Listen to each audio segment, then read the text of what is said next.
y hemos tenido que ir muchas veces en el coche con la pértiga por fuera, agarrándola con la mano. Pero ¿no se desmontan nada? No.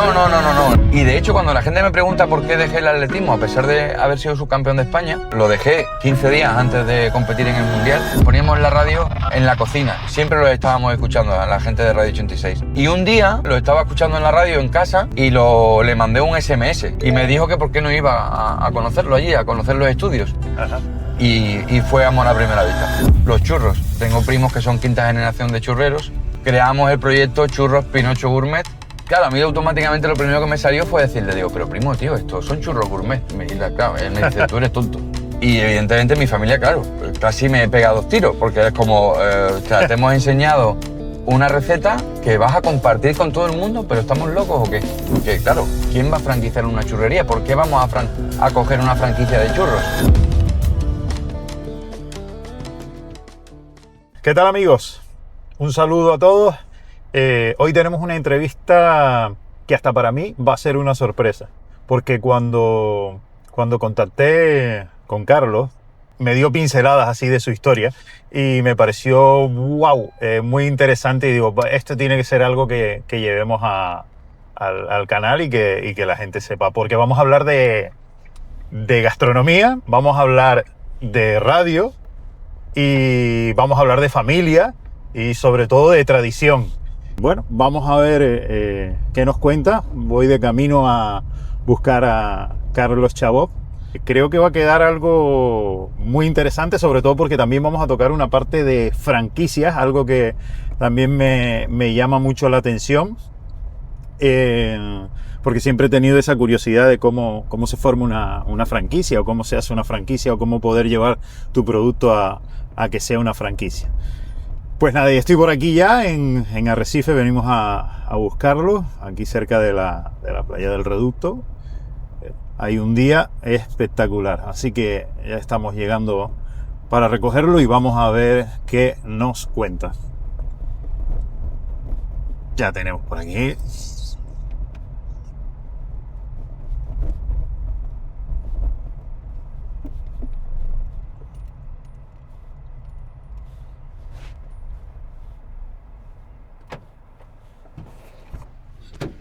¿Qué tal, Carlos? Buenos días. ¿Cómo estás? ¿Cómo estás? Ya estamos grabando todo tinglado aquí. Muy bien. Échale un poquito para atrás por si no te coge todo el plano y si no lo subimos un poquito. Vale. Agüita que me dan siempre, dicen, para que los invitados no estén muy secos, pero bueno. Y el micrito, si quieres, te lo colocas aquí en el... Yo me lo voy a poner el cinto y así lo tienes más... Así, ¿no? Sí. Y con la grapita por ahí. Listo. ¿Qué tal todo? ¿Mucho Muy bien, curro? mucho trabajo, sí. Eso es bueno, ¿eh? Por suerte tenemos mucho trabajo. En los tiempos que corren, que haya poco es malo. Sí. Ay, que me caigo. Nada, colócate bien y vamos como...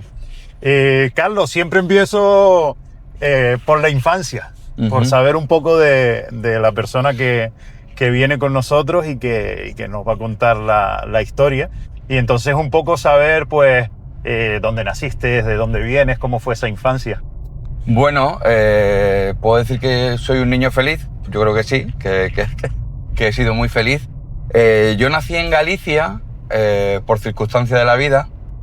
Soy hijo adoptado, lo que pasa es que mi madre biológica es de Las Palmas de Gran Canaria. Ajá. Y emigró a Galicia y en Galicia me dio en adopción recién nacido, vamos. Oh. Yo fui adoptado recién nacido por una pareja gallega y bueno, lo que pasa es que las circunstancias de la vida, a los 2 años se separaron y mi madre y nosotros nos venimos para Lanzarote cuando yo tenía 2 años y medio. Llegué a la isla de Lanzarote, sí, muy pequeño. Además yo siempre me gusta decirlo porque sí es verdad que tengo acento peninsular, porque bueno, al final uno coge el acento de lo que tiene en casa, ¿no? Claro. Pero yo me crié en el Lomo y vivimos muchos años en la calle Fuerteventura, estudié en el Nieves Toledo. Sí es verdad que casualidades, yo también, ¿eh? Sí, que bueno, aquí mi madre conoció al que para mí es mi padre, que ha sido el que me ha criado toda la vida, y es de Cádiz, y bueno, en el año 89, pues un poco pidieron traslado para la península y nos fuimos 9 años a Cádiz, a Algeciras, ¿no? Y bueno, allí estudié 5 años cocina, y me gradué en QC, en cocina, hostelería y turismo, que es lo que estudié. Y sí es verdad que cuando acabé de estudiar, yo llevaba 10 años haciendo atletismo, era atleta profesional, acababa de quedar subcampeón de España de Decathlon, era mi especialidad era la pértiga. Y bueno, había un verano que quería desconectar, acababa justo de terminar los estudios y quería salir 2 meses después de acabar la temporada de atletismo y venirme para Lanzarote. Al final aquí tenía primos y bueno, mi idea era venirme un par de meses, aprender algo de gastronomía de la isla y volverme otra vez de vuelta a Cádiz para seguir compitiendo, seguir con mi escuela deportiva. Era entrenador de atletismo también y un poco seguir con esa línea y seguir trabajando en la hostelería. Lo que pasa que, bueno, yo creo que cuando uno vuelve a la infancia y vuelve al sitio donde se crió, donde creció con sus amigos, donde le dio tantas cosas, porque para mí la infancia en Lanzarote no es la que se vive ahora.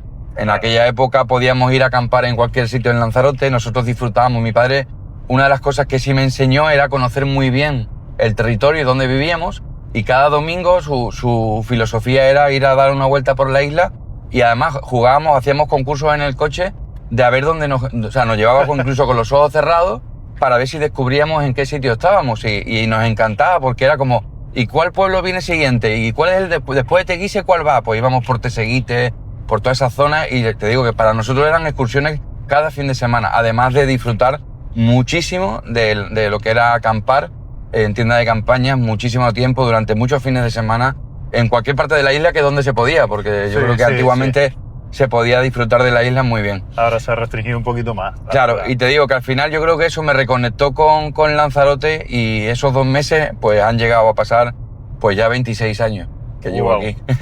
ya no te dejan decir que eres gallego, ya ni de Cádiz, vamos. Es complicado. Y ahora eres conejero. Sí, es verdad que, claro, al final mi acento me delata y también es verdad que la radio, el hecho de hacer radio, porque, claro, la gente, he contado una cosa que no tiene nada que ver con mi trabajo. Eso te iba a decir, sí. Con mi trabajo a diario, ¿no? Al final, por circunstancias de la vida, caí en Radio 86, que no sé si alguna gente todavía la conocerá, era una radio que se fundó, era un colectivo, era gente joven. ¿Y eso ya con qué edad? Tenía 19, estaba recién llegadito a Lanzarote, tenía 19 años y descubrí la radio de casualidad y con mi gran amigo Dailo allí, con Rubén Cerviño, con toda esa gente, Roger Vidal, con Pedro, toda la gente que estaba en radio, incluso Nestalí, me acuerdo de la época de Nestalí Acosta. De hecho, creo que Radio 86 era como una gran cuna, ¿no? De gente que llegaban ahí y después iban... Exacto, ha sido la apertura de muchos grandes profesionales del sector aquí, incluso en Lanzarote y fuera. Sí. Ha habido gente que ha estado presentando a nivel nacional radio gracias a Radio 86. Bueno, te digo que yo caí de casualidad. Yo trabajaba en la cocina y iba los fines de semana, me acuerdo, a hacer 2 horas con muchísima timidez, porque era una persona súper tímida, pero la radio te abría puertas a que dice, bueno, nadie te ve la cara, solo te escuchan, y yo abría el micrófono con mucha precaución, porque sí es verdad que era muy vergonzoso y sobre todo cauto a la hora de hacer el ridículo. No quería decir tonterías, entonces...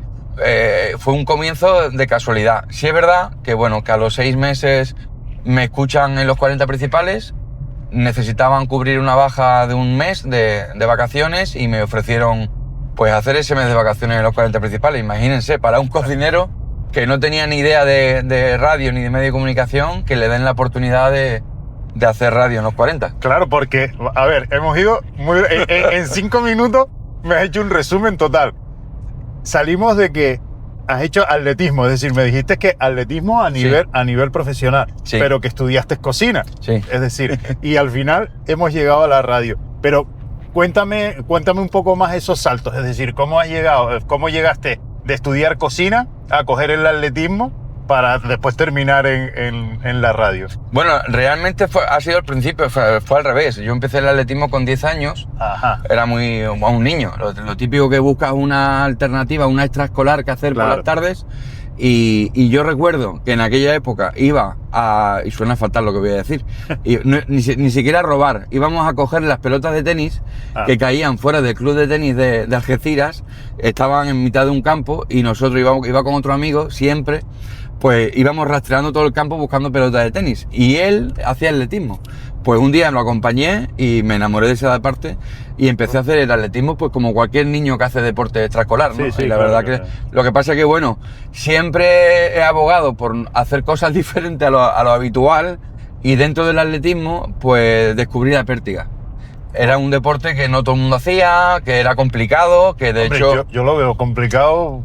Claro, y de hecho era curioso porque ni siquiera, claro, no había entrenador específico de pértiga. La pértiga era un poco autodidacta, tenías que ir aprendiendo a base de saltos. Y bueno, fue un deporte que me enamoró, que me dio muchísimo. La verdad que tengo que decir que para mí el atletismo me enseñó muchísimas cosas en la vida. Una, a ser persistente, a que cuando algo te gusta tienes que intentarlo y seguir intentándolo, aunque te pongan muchas pegas. Porque sí es verdad que una de las primeras cosas que aprendí con el atletismo y con la pértiga en la vida, que al final te ha llevado en la vida, es que uno depende de uno de mismo. Sí. El atletismo es un deporte que depende 100% de uno mismo. El pertiguista más todavía, porque al final el pertiguista es el que se lleva la pértiga a todos lados, mientras que cualquier deportista va con sus zapatillas y su bolsita de deportes. El pertiguista tiene que cargar con una pértiga de 4,80 metros a cuesta. Yo tenía que llevarme la pértiga por el día anterior de la competición a mi casa, subirla por el exterior del edificio con una cuerda para ponerla en la azotea para que no me la robaran. Tenía que levantarme una hora antes, pues evidentemente para volver a bajarla. E incluso hemos tenido con mi padre, que evidentemente le tengo, no tengo palabras para agradecer todo lo que ha hecho conmigo con el atletismo mi padre, porque al final el pobre se ha levantado igual de temprano que nosotros y hemos tenido que ir muchas veces en el coche con la pértiga por fuera, agarrándola con la mano. Pero Tal ¿no cual. se desmontan nada? No, es una pértiga entera de fibra de carbono y evidentemente no se desmonta porque si no, no es una caña de pescar. Sí, claro, que no es modular. No, va entera y claro, nosotros teníamos que ir con ni siquiera amarrada, teníamos que ir agarrándola, yo la llevaba por fuera de la ventana, con la ventana abierta, da igual la temperatura que hiciera afuera, por eso también en invierno no llovía y la ventana abierta, yo llegaba al sitio a competir con la mano chorreando, pero teníamos que apoyarla en el espejo retrovisor e ir agarrando yo delante y mi hermano detrás. O sea, ha sido un poco Pero la verdad que... locura, pero bueno, agradecido por lo que te digo, porque al final eso también es sacrificio y eso te enseña a que si quieres saltar y si quieres competir tienes que hacer esto. Ajá. Si no, no había forma. Una vez es verdad que cuando ya me hice un poco más profesional ya había otras formas de llevar la pértiga, ¿no? O en la propia guagua, ¿no? Cuando íbamos, pero al principio era la única forma. Joder, la verdad que... Y de ahí saltas entonces, ya cuando dejas todo el atletismo, al tema de la cocina. Sí, bueno, llega una hora llega la edad habitual de estudios, tenías que decidirte a qué ibas a hacer en la vida, ¿no? Y de hecho yo en principio quería hacer INEF, quería haber estudiado educación física y empecé bachiller, el primero de bachiller. Lo que pasa que, bueno, me di cuenta de que eran demasiados estudios, era una constancia a la que no estaba... O sea, igual que el atletismo tenía una cosa que en los estudios no. Se me daba muy bien, pero era el típico de último minuto. Casualmente había un concurso de repostería en el instituto, en bachiller, donde me presenté y gané el concurso de repostería y fue como la ventana abierta de decir, oye, ¿y si me dedico a la cocina? ¿Y si en vez de hacer educación física, que fíjate tú, que es lo que llevaba realmente haciendo durante muchos años, hago cocina y estudio? Había una muy buena escuela en San Roque de hostelería y sigue habiendo, la Escuela de Hostelería y Turismo de San Roque en Cádiz, y hablé con mis padres y les dije, mira, voy a dejar el instituto y me voy a apuntar a FP, que era una formación profesional de 5 años, y voy a hacer cocina. Creo que tiene mucha más salida, me gusta la cocina, me gusta estar entre fogones y la verdad que la experiencia ha sido muy buena. Quiero probar y quiero hacerlo. Y efectivamente, al final dejé bachiller, de hecho me acuerdo que aproveché ese año que dejé bachiller para dedicarme mucho más al atletismo, el último trimestre, y darle más dedicación al atletismo, preparándome para cuando arrancara en junio las clases de hostelería. Gracias a haber hecho precisamente el curso ese de bachiller, me convalidaron muchas asignaturas en primero y segundo de FP, sobre todo la parte de teoría, de lo que era matemáticas y asignaturas que no tenían nada que ver con la cocina, y eso me dio muchas horas libres también en la escuela para poder hacer horas extras de prácticas y teoría de la cocina, que es una de las cosas que también me abrió muchísimas puertas en la escuela, porque yo tenía tantas horas libres que estábamos en el descanso y estaba en el patio sin hacer nada, pues llegó un momento que me aburría muchísimo. Entonces yo fui a hablar con dirección para ver si podía ser que los 2 años estos que tenía tantas asignaturas convalidadas, que esas horas podía introducirme en otras clases, hacer práctica. Y claro, de repente me veía cortando papas en primero de hostelería, cortando las papas, pelándolas, cortando las cáscaras de las papas para aprender a cortar porque no se había cogido un cuchillo. Y sin embargo a quinta hora estaba con los de quinto, pues haciendo un sofrito de paella o haciendo un escandallo de una cocina, porque claro, con gente de quinto. Todo, claro. Entonces claro, eso me hizo aprender muchas cosas antes de que mucha gente, porque al final, te digo, estaba con alumnos muy avanzados, incluso a punto de acabar la carrera. Qué curioso. Y no había nada, es decir, familiar que te llamara a la cocina, sino que lo cogiste porque ganaste ese concurso de repostería, ¿no? Sí, fue todo casualidad. Y bueno, yo creo que también interpretar las señales, digo. Sí. Al final, una de las cosas que sí he aprendido es que uno tiene que hacer lo que a uno le gusta. O sea, y eso creo que lo he hecho desde que era muy pequeñito. De hecho, mi madre siempre lo decía, que yo me cansaba rápido de las cosas. Es una cosa que hemos hablado y lo seguimos hablando todavía a estas alturas, ¿no? Que ella me decía que tenía poco paciencia, que me aburría muy pronto de las cosas. Y yo incluso se lo he echado en cara, y esto sí es verdad que me gusta decirlo, incluso para los propios padres, se lo hablo con mis hermanos con sus hijos, ¿no? Que dejen que los hijos prueben, y que prueben lo que les dé la gana. Sí. Porque el encontrar lo que le gusta está a base de probar. Yo en Lanzarote, cuando era pequeño, hice navegación en velero en J80 en el Charco. Yo vivía en el Lomo. Hacíamos infinidad de cursos en la Casa del Miedo. Hice ajedrez. Me acuerdo que competía en ajedrez con el Nieves Toledo. Hice lucha canaria. Hice karate.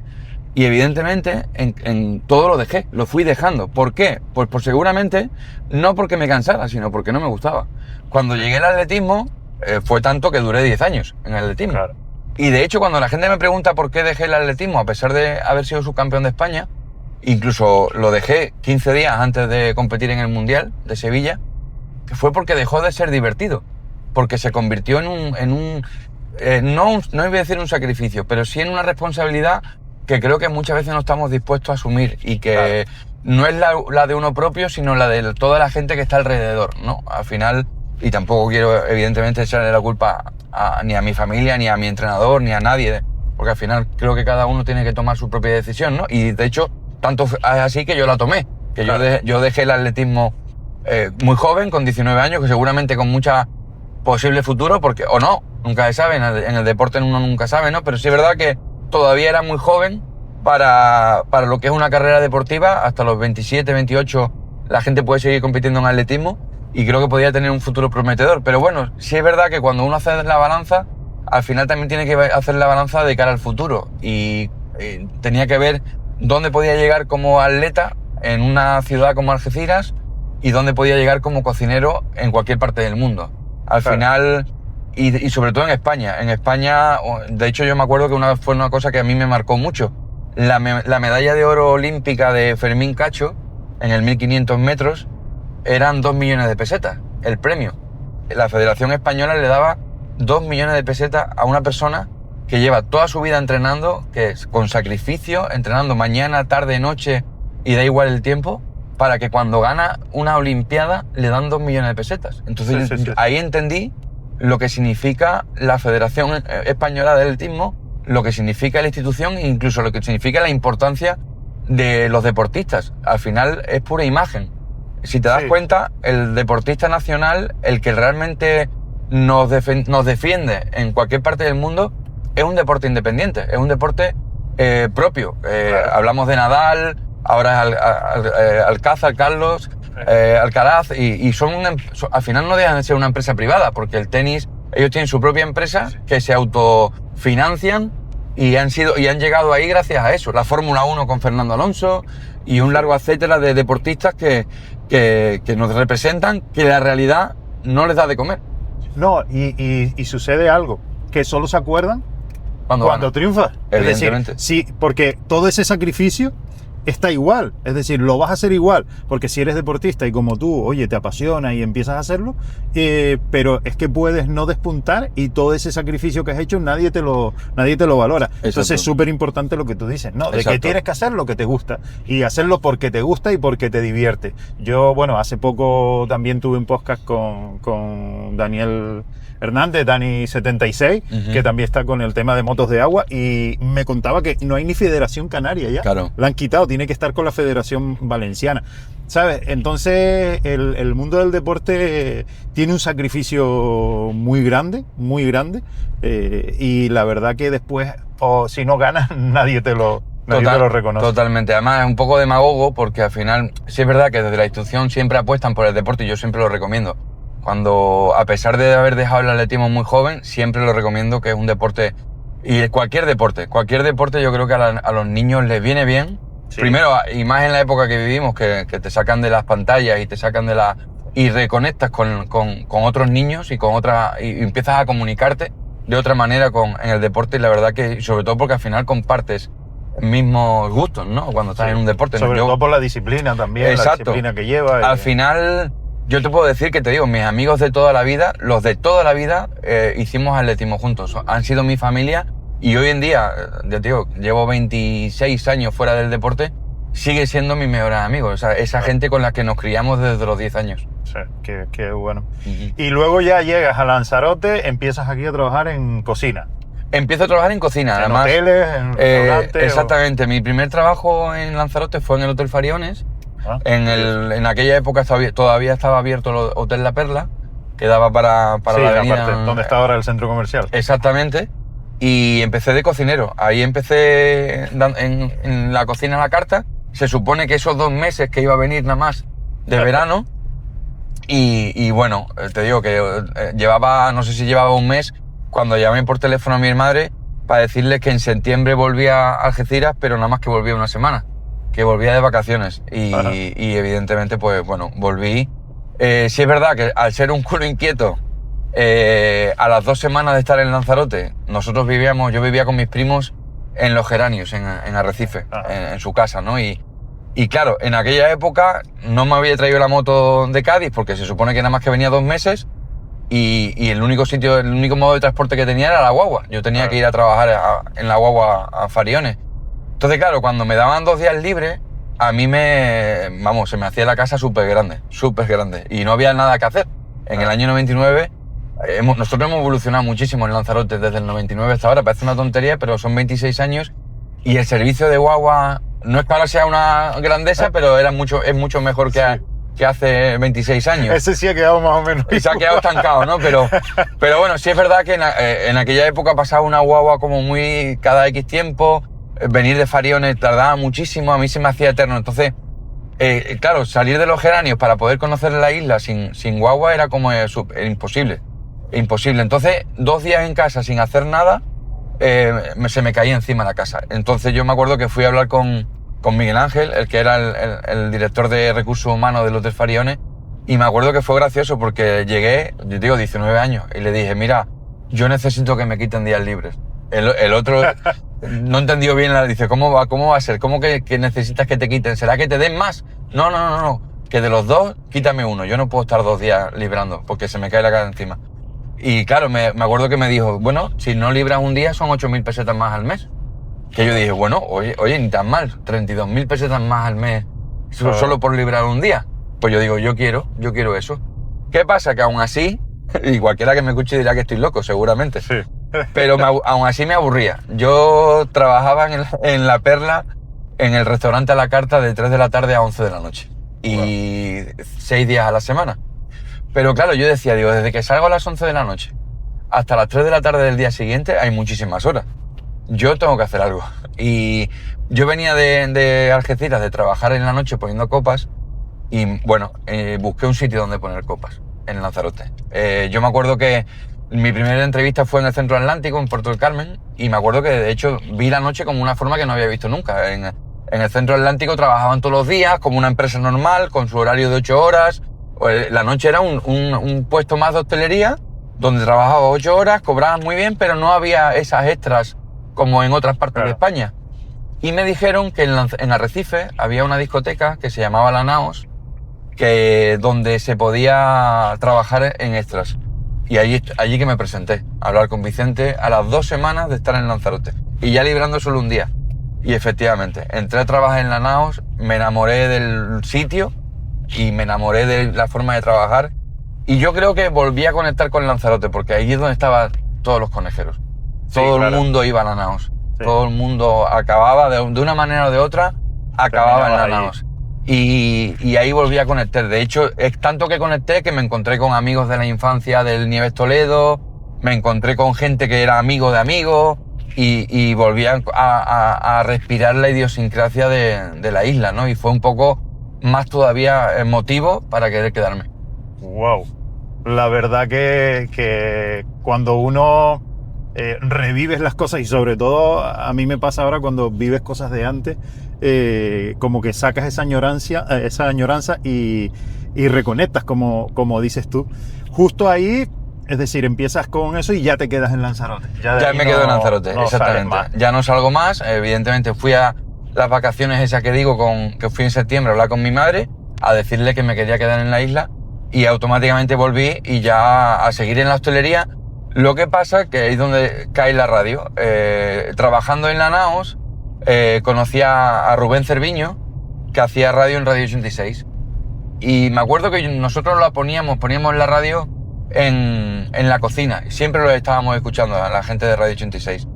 Y un día, de casualidad, lo estaba escuchando en la radio en casa y le mandé un SMS. Oye, Rubén, te estamos escuchando. Y me dijo que por qué no iba a conocerlo allí, a conocer los estudios. Ajá. Y fue amor a primera vista. Pero Eso fue... A mí me encantaba la música y de hecho es una cosa que desde muy pequeñito siempre he conectado con la música. Siempre he tenido música estudiando, música haciendo deporte, música... en mi día a día era un fanático de la música. De hecho yo recuerdo que era el DJ de las guaguas cuando íbamos a competir. Siempre era el que llevaba los cassettes para poner... llegaba el chofer, oye, ponme mi cassette. Competíamos a ver quién ponía la mejor música en las guaguas en esas largas horas de trayectos, ¿no? A competir. Y bueno, empecé, te digo, seguí trabajando en el hotel, pero me dieron la oportunidad de poder hacer 2 horas de radio en Radio 86, poner mi propia música, llevaba mi tonga de discos e iba presentando las canciones. qué bueno. Y a partir de ahí ya despegue total de la radio y compaginabas la radio con la cocina. Claro, ahí te digo que Falo, que en paz descanse, el que era director de la cadena SER, me había escuchado en Radio 86 y justo Carlos Red me dijo, oye, que me voy de vacaciones un mes, te hemos escuchado, nos gustaría que nos cubrieras. De hecho, ni siquiera eran los 40 principales, era Radio Le Tropical y las Canarias. Yo, Radio Le, qué tiempo. Que era un formato que crearon solo y exclusivamente para Canarias, de Grupo Prisa, ¿no?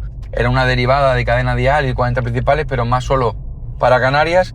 Y claro, ahí se me juntó un problema, porque yo era medio gallego, medio canario, con acento andaluz, presentando una emisora de música latina. Y me acuerdo que fue cuando empecé los ejercicios de vocalización. Me apunté a un logopeda a intentar no poner acento canario, pero sí poner un acento neutro para hacer radio. Claro. Porque sobre todo porque iba a hacer radio en Canarias y la gente me tenía que entender. Y ahora, aunque de vez en cuando se me escape el acento andaluz, es verdad que intento hablar neutro, ¿no? A la hora de hacer radio. Y pues eso fue un reto, hacer un mes de vacaciones en Radio Le Tropical.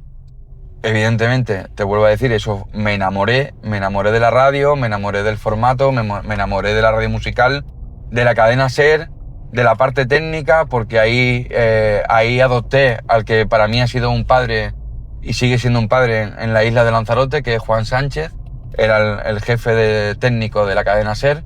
Yo, como siempre he sido un culo inquieto y terminaba mi turno en Radio Le, me iba a su estudio de la cadena SER y yo era el que le preguntaba. Yo parecía un niño de 5 años y siempre lo contamos. Yo le preguntaba todo. ¿Y este botón para qué? ¿Y este botón para qué? ¿Y ahora por qué conectas con Madrid? ¿Y aquello que es satélite? ¿Y me lo puedo apuntar en una libreta? Y me decía, sí, apúntate todo. Y yo iba apuntando todo. Y al mes me dijo, Carlos, yo me voy de vacaciones. Necesito a alguien que me sustituya en la parte técnica. Y yo, imagínate, yo me temblaban las manos. Yo decía, no puede ser. Tío, una cosa, hacer radio musical, que al final es poner play, el stop, con Sí. con dos discos, y otra cosa es conectar con Madrid cuando llega una patera a Puerto Naos y hay que decírselo a Madrid, conectar con el del informativo, satélite, engancha no sé qué. Yo decía, digo, esto va a ser una responsabilidad. Pero bueno, como sí es verdad que miedo es el que miedo a morir, Claro. miedo el que no hace nada, entonces al final me lancé y bueno, hice ese mes de vacaciones en la SER y después ya el director Falo me dijo, mira Carlos, queremos ampliar la fórmula musical, te ofrecemos un turno de 3 horas para hacer de 1 a 4, ¿te apetece? Y yo, claro, yo dije que sí. Y entonces a partir de ahí empezó a hacer malabares de cómo compaginar mis 3 horas en la radio con la hostelería, con lo que supone eso. Wow. Entonces, claro, me acuerdo que al principio era una locura, porque claro, tenía que pedir permiso en los restaurantes o en el hotel para poder salir antes para ir a hacer radio. Y así estuve como 1 año y medio, hasta que llegó un momento que tuve que decidir buscar trabajos que me pudieran amoldar a hacer ese turno de radio, porque al final la radio me enamoró, me di cuenta de que era algo que me gustaba. Y fue así, como poco a poco fui dejando la hostelería y metiéndome más de lleno en la radio. Wow. Y todo eso, es decir, compaginas una cosa con otra, pero ahora mismo, ya en la actualidad, todavía te quedaste un poquito corto y ya sé de algo que ya te estás metiendo a fondo, ¿no? Y que bueno, es lo más actual que tienes ahora, porque ahora ya, ¿en qué radio estás y con qué proyecto? Bueno, ahora llevamos 17 años con Europa FM, hace 6 ya que coordino Europa FM en toda Canarias. Estuvimos haciendo fórmula musical durante 5 años para todas las Islas Canarias.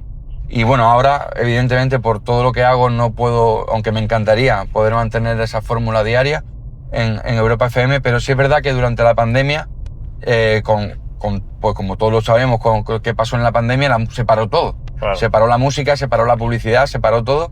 Y yo lo que fue hablar un poco con mis socios de Radio Lanzarote y La Voz y presentarles un proyecto que por qué no hablábamos de gastronomía en Onda Cero. Porque al final se trataba de hacer algo, volvemos a lo de siempre, siempre he sido muy cauto a la hora de abrir el micrófono y sobre todo vergonzoso. Tenía claro que si iba a hablar de algo en una radio como Onda Cero tenía que ser algo de por lo menos conociera, ¿no? Claro. Y les propuse hacer el proyecto este de gastronomía y empezamos a hacer programas especiales pues en Madrid Fusión, Salón Gourmet, hasta que llegó Más de Uno Gourmet, con el que llevamos con 3 temporadas ya. En Radio Lanzarote todos los viernes hablamos de gastronomía y turismo y bueno, hablando de tú a tú con muchísimos profesionales, tanto de la cocina como del sector primario, porque al final una de las cosas que también hemos descubierto y gracias al proyecto Saborea es la reconexión y el círculo, cerrar el círculo con la gastronomía y el producto. Claro. Y por suerte en Lanzarote tenemos muchísimos productos buenos, a pesar de que mucha gente todavía no lo conozca. Y bueno, al final es lo que hacemos hoy en día en la radio, ¿no? Y bueno, y a raíz de ahí, sí es verdad que se me surge la oportunidad hace 2 años de coger una churrería, nos dan la licencia de Teguise, un poco en herencia, y cogemos la licencia de churrerías de la villa. Y bueno, no lo he contado, mi familia era circense, mi abuelo tenía un circo y toda la familia materna, los gallegos y franceses, porque de ahí viene el apellido Chabó, ¿no? Ajá. Eran circenses y bueno, dejaron el circo y toda su vida se han dedicado a la feria y entre eso los churros. Tengo primos que son 5ª generación de churreros y bueno, creamos el proyecto Churros Pinocho Gourmet. Pinocho es por mi abuelo era payaso de circo y un poco en homenaje a él y porque era también mi padrino, le quise poner Pinocho y bueno, han sido también los que me han enseñado la receta, una receta que tiene más de 100 años y bueno, creamos este proyecto. Y dices que tu abuelo, es decir, fue el que, bueno, era circense y demás, pero claro, en tu infancia no pasaste por esa parte del circo ni nada. No, porque claro, como bien dije antes, yo cuando nací, a los 2 años ya me fui de Galicia, nos venimos para Lanzarote. Mi madre, de hecho, es la única hija, de hecho es la pequeña, que se desvinculó de todo ese mundo. En aquella época, yo de hecho nací prácticamente en un puesto ambulante, pero nos desvinculamos de ese mundo y bueno, de hecho ella Correos, se hizo una oposición y sacó la oposición de Correos. Mi padre es cartero también, de Cádiz, y nos desvinculamos por completo de eso. Sí es verdad que todos los veranos y toda la infancia en verano íbamos a ver a mi familia y estaba ligada a la feria.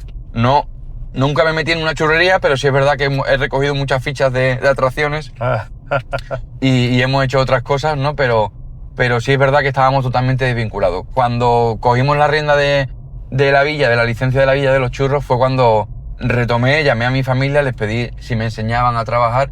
Evidentemente me dijeron que sí.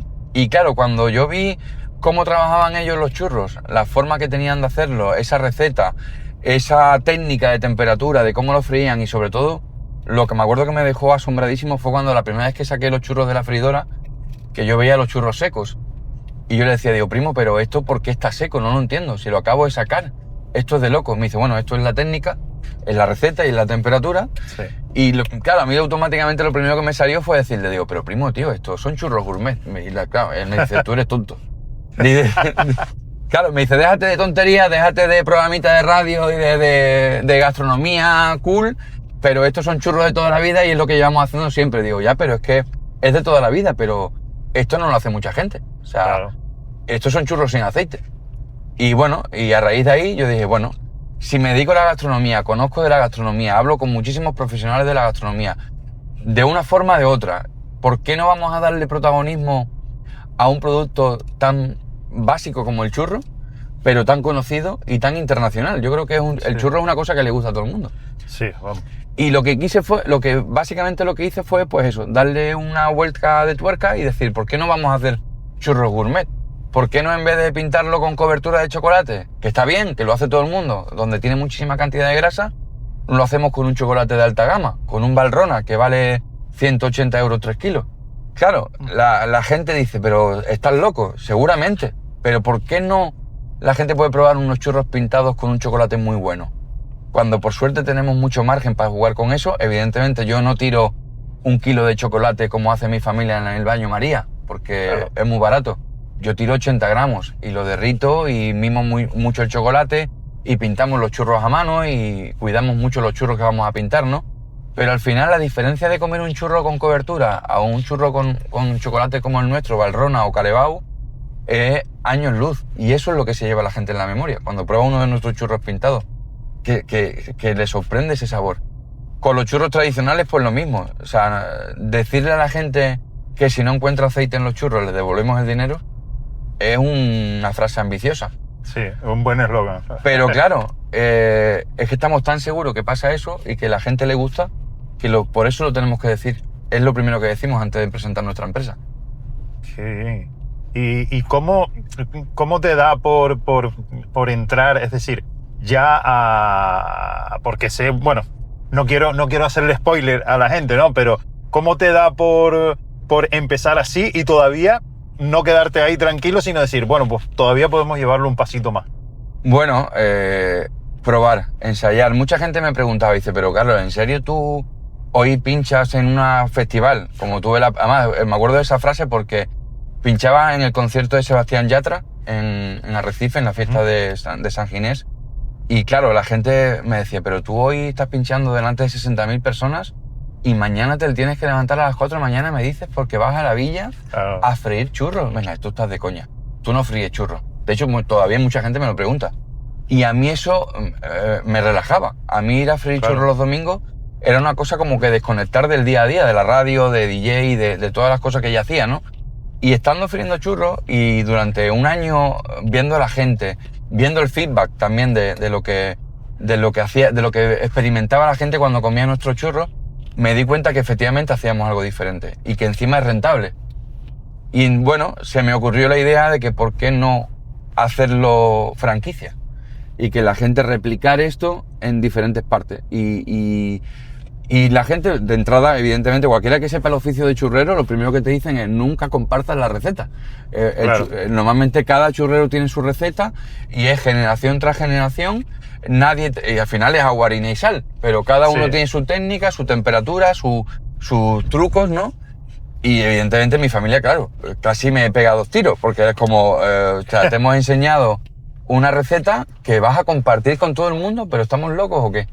Y yo dije, bueno, porque no voy a compartir la receta, pero Churros Pinocho no es solo una receta de churros. Churros Pinocho es un concepto. Y lo he llevado a lo mismo que hacía mi abuelo, el circo. Nosotros en Churros Pinocho lo que pretendemos es que la gente experimente una sensación. Cuando tú comes un churro, te lleva a la niñez, aunque no quieras. Yo creo que es un producto como el circo que le gusta a todos los públicos.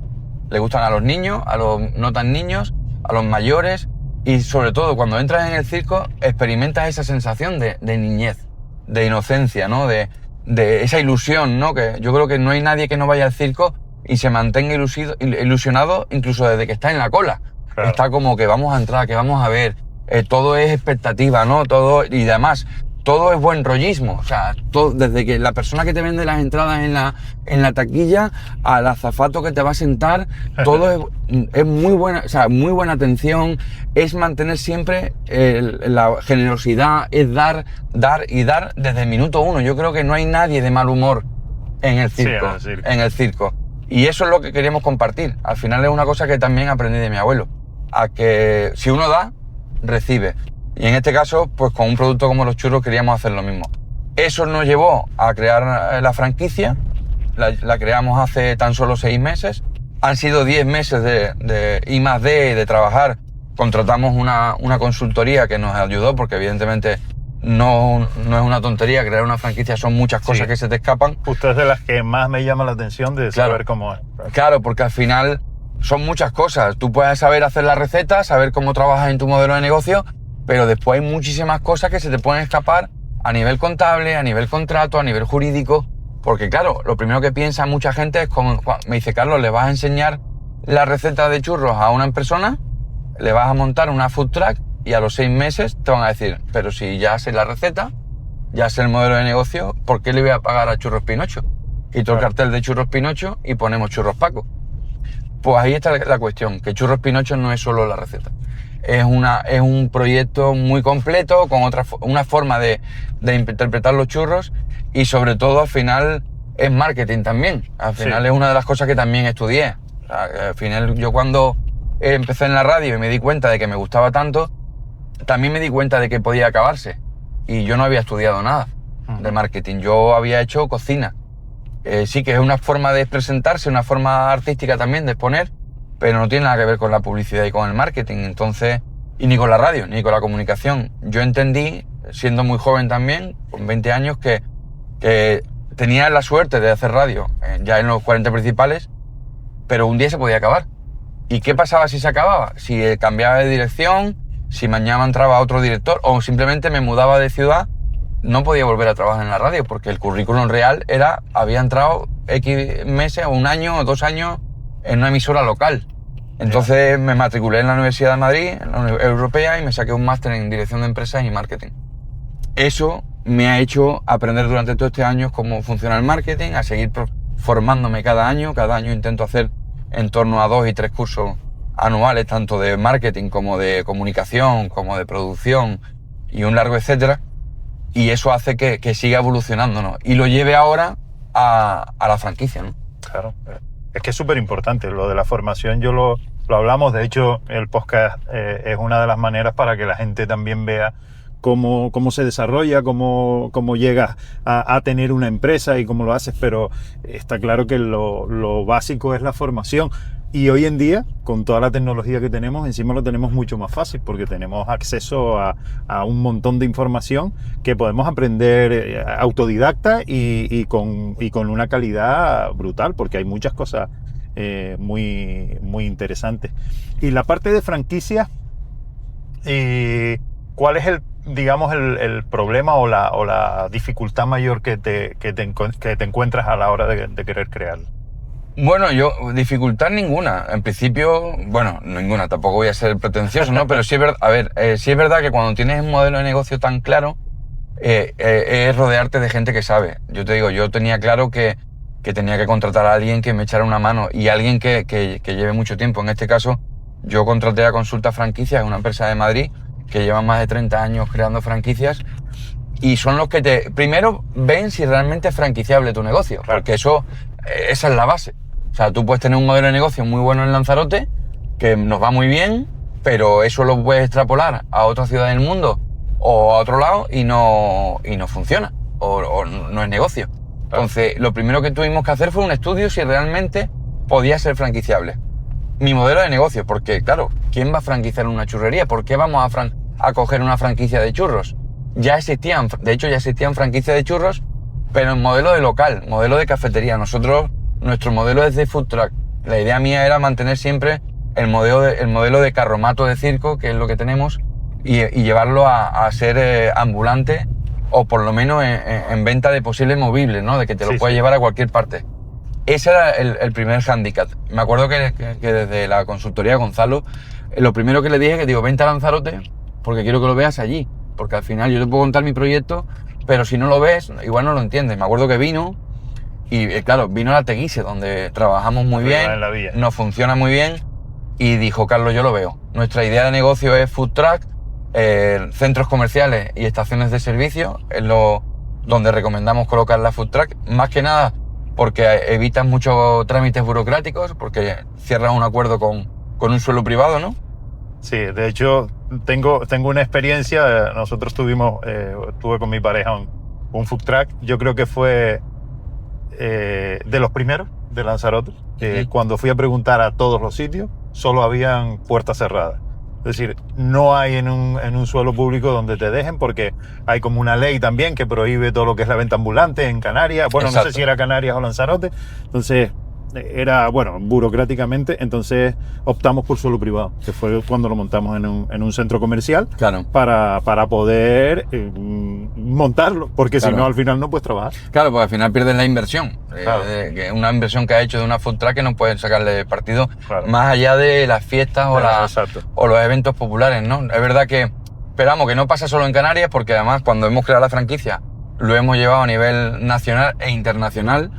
Y nos pasaba esto, que al final cada ayuntamiento municipal tiene su propia ordenanza municipal de venta ambulante. Entonces eso podía acotar el crecimiento. Entonces por eso de entrada creamos ese proyecto de cara a centros comerciales y estaciones de servicio o parques industriales, porque igual que montamos en una gasolinera o en un centro comercial, podemos montar en el parking de un concesionario de coches, que está rodeado de una zona industrial, donde cada mañana el concesionario nos da luz y le hemos creado una necesidad al concesionario, donde mucha gente va a venir a desayunar al concesionario y además tiene la oportunidad de ver los coches. Sí, al final es un win-to-win. Nosotros les hacemos un favor a ellos y ellos nos hacen un favor a nosotros al dejarnos su espacio.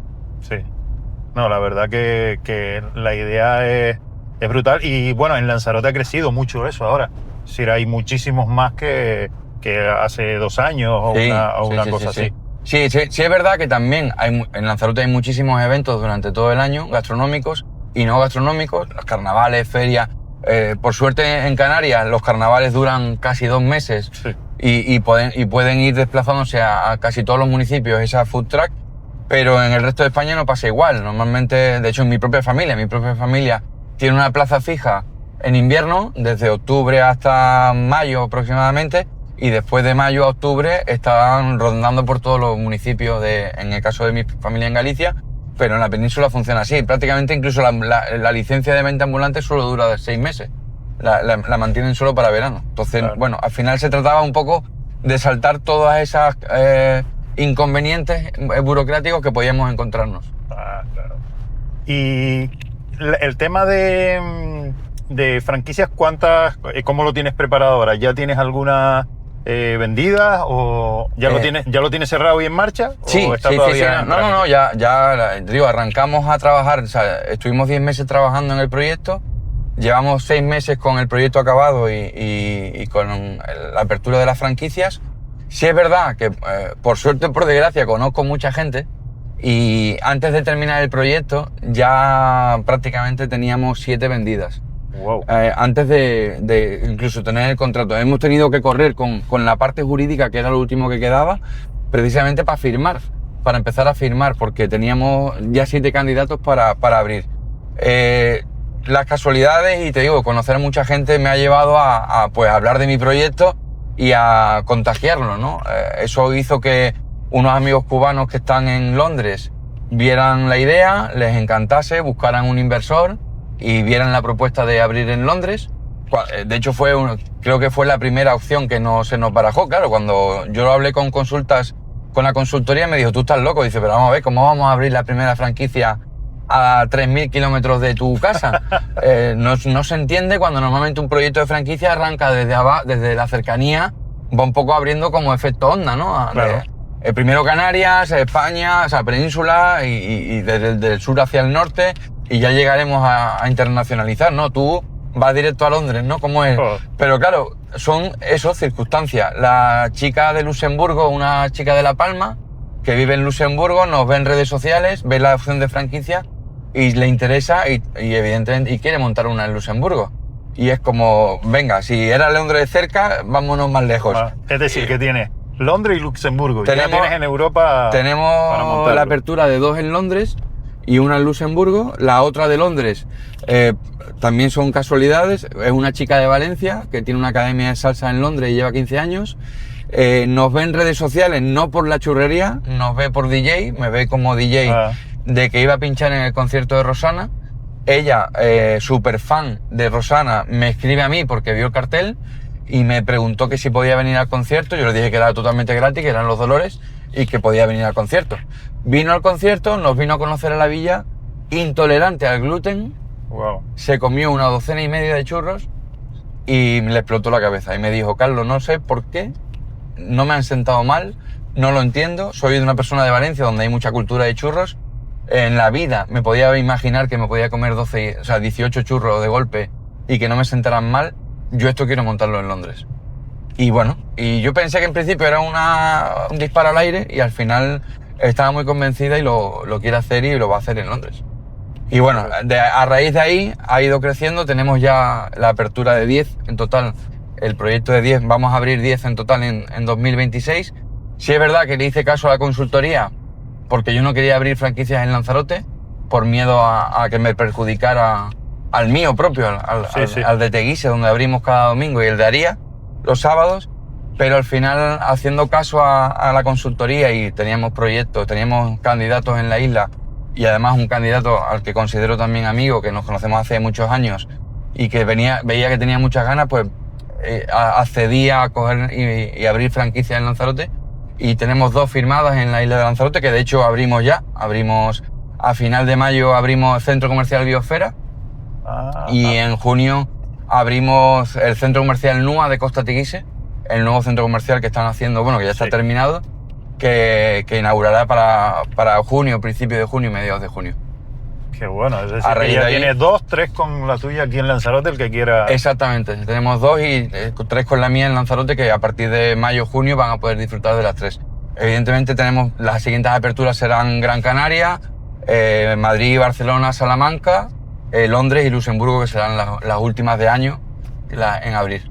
¿Y qué tiene que hacer alguien que quiera, por ejemplo, abrir una franquicia de churros Pinocho? Bueno, básicamente meterse en nuestra web, ponerse en contacto con nosotros, que vea el dossier, que vea lo que hacemos, que vea también nosotros, una vez que ya conozcan los números de primera mano, al final no queremos hacer perder el tiempo a nadie. Claro. En nuestro dossier, en la página web, pueden ver cuánto cuesta nuestra franquicia con llave en mano, porque además sí es verdad que una de las cosas que también quise hacer es que no hubieran sorpresas. Normalmente cuando coges una franquicia de cualquier negocio, empiezan los precios desde X, precios desde 40.000 euros, pero claro, tienes que buscar un local, hacer la obra, contratar personal, y cuando empiezas a sumar, ya no es lo que ponía en la franquicia, porque son muchas cosas. Nosotros, al ser un modelo de food truck, entregamos la food truck completamente montada, lo que hace es que te ahorres también muchísimos trabajos de obras, de terceras personas que no sabes cómo van a acabar. Claro, porque haces tú la homologación. Claro, todo, yo entrego la food truck con llave en mano,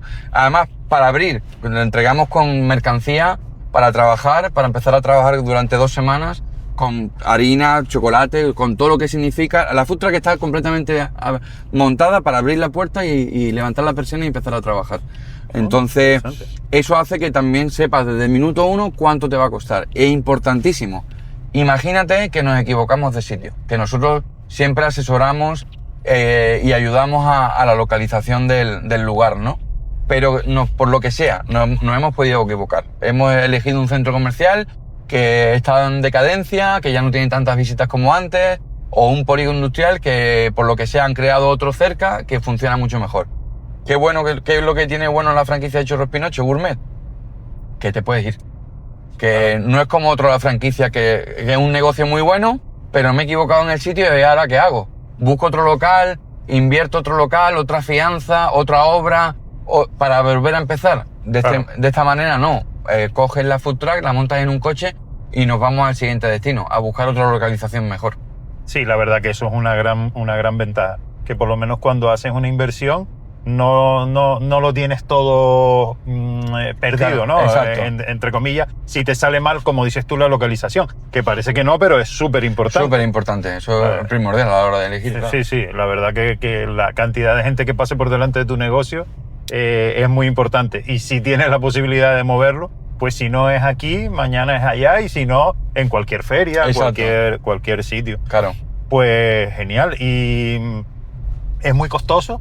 ¿Qué horquilla? No, sin horquilla. Si queremos hablar de números, yo os lo digo, son 73.000 euros en total. Ajá. Son 15.000 euros de canon de entrada y 58.000 euros el precio de la food truck completamente montada, íntegra, con toda la maquinaria de churros. Trabajamos con... Pues está muy bien de precio, ¿eh? Sí, bueno, nosotros consideramos que sí. Hay mucha gente que te dice, sobre todo los profesionales, hay gente que sabe de la hostelería, incluso churrerías que nos han llamado, que con 58.000 euros montarían 3 food truck. Pero sí es verdad que nosotros trabajamos con la mejor fábrica de maquinaria de churros del mundo, una fábrica española. Pero vamos a ver, es decir, pero el que lo dice, bueno, no sé quién lo habrá dicho, pero 58.000 euros, 3 food truck no montas ni... No, una food truck. No, sí, pero que dicen que con ese dinero sí, claro. Es decir, ya. Para mí no tiene sentido, claro. Es decir, 3, si vas a homologaciones y a tener una food truck en condiciones... Claro. Yo creo que no, porque es lo que dices tú, después el tipo de material es decir, de maquinaria que le colocas dentro. Pero cualquier maquinaria, vamos, en un restaurante te puedes gastar tranquilamente 40.000 euros en un par de neveras y cosas para la cocina. Entonces, sí, al final se trata un poco de eso, de ver barajar qué es lo que realmente te vamos a poner. Nosotros en nuestro informe económico está totalmente detallado qué vale cada cosa. O sea, que no hay engaños, no hay tutías. Tú ves que ponemos una amasadora Inblanc que vale 10.000 euros, te puedes ir al catálogo de Inblanc y efectivamente comprobar que vale 10.000 euros. O cualquier nevera, que como bien has dicho tú, montar cualquier cocina te cuesta 40.000 euros. Claro. Mínimo.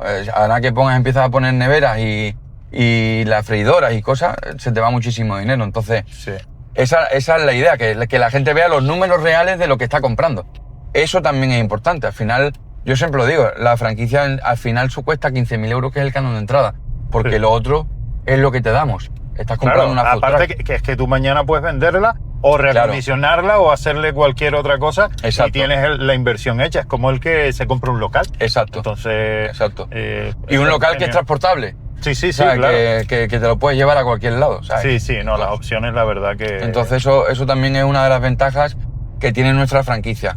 Y entonces tienes ya para 10 este 2026. Este 2026 el proyecto es abrir 10. Yo frené la apertura porque lo que sí es verdad que no queremos morir de éxito y queremos que la gente empiece a abrir y que empiecen a funcionar.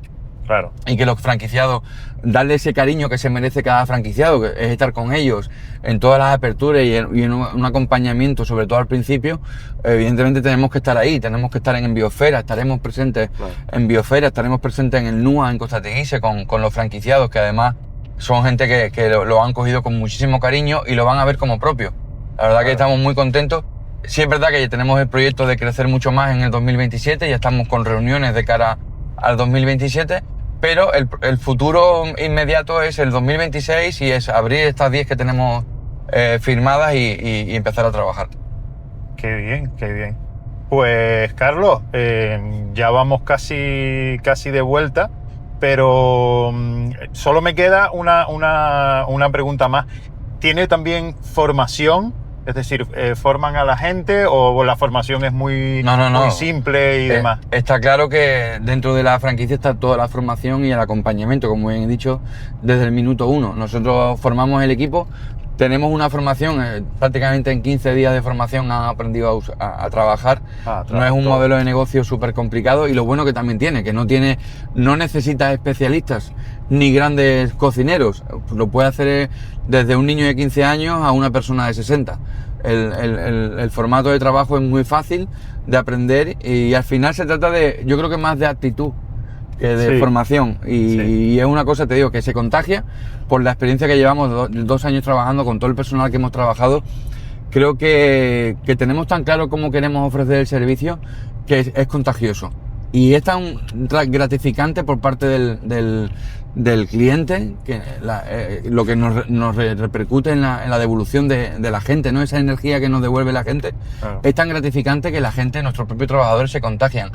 Me hace gracia porque hoy en día van pasando trabajadores por nuestra empresa y vienen cada domingo mucha gente nueva a probar y a formarse, que sin prácticamente decir nada, ya mismo ellos ven cómo trabajamos nosotros, y es difícil no sacar una sonrisa cuando estás rodeado de gente que no para de sonreír.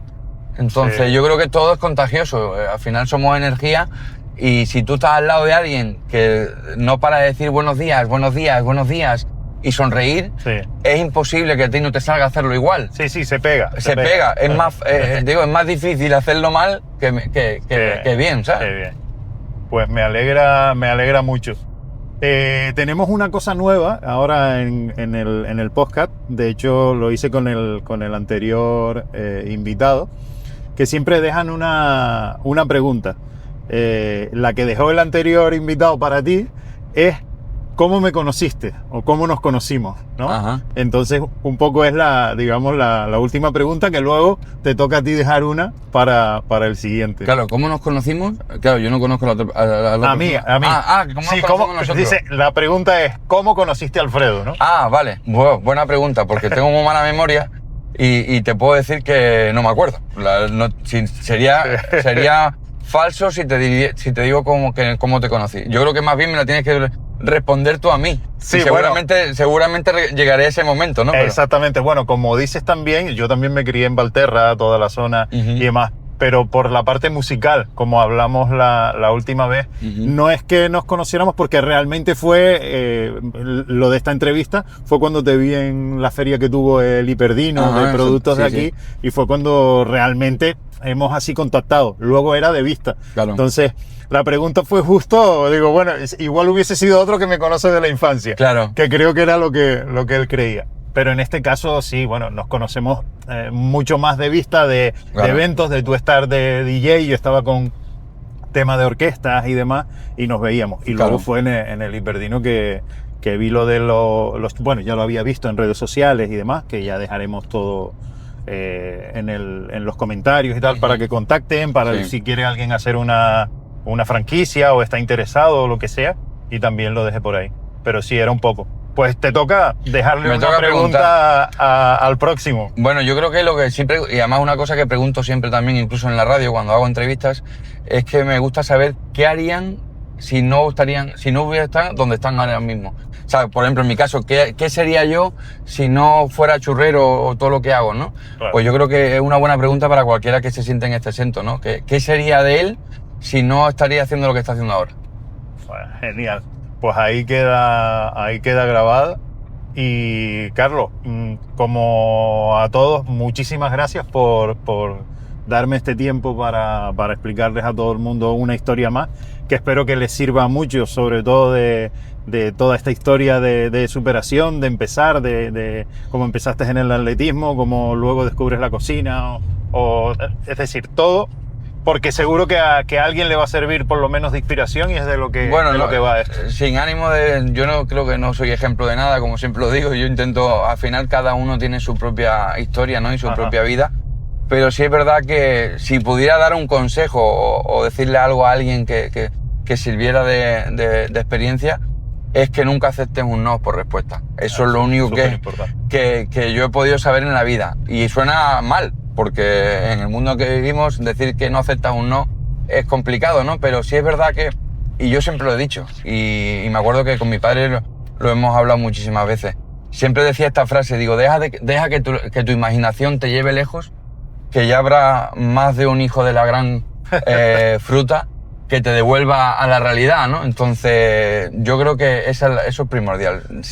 Haz que tu cabeza vuele y no le pongas freno, porque yo creo que el cerebro te va por delante. Y ese es el que te mueve, ¿no? Siempre. Entonces, no dejes que nadie te diga que no. No, y probar, es decir, la verdad que esa frase, probar todo porque claro, tienes que ver qué te gusta, porque realmente, como se suele decir en esa frase, dice, si te dedicas a lo que te gusta, no vas a trabajar nunca. Exacto, exacto. Al final, cuando la gente me dice, ¿cómo puedes hacer tantas cosas? ¿O cómo puedes trabajar tanto?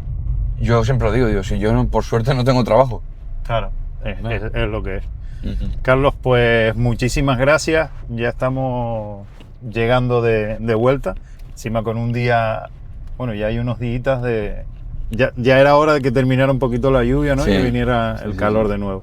Pues muchísimas gracias. Un saludo a todos los que nos ven o nos escuchan tanto en Spotify.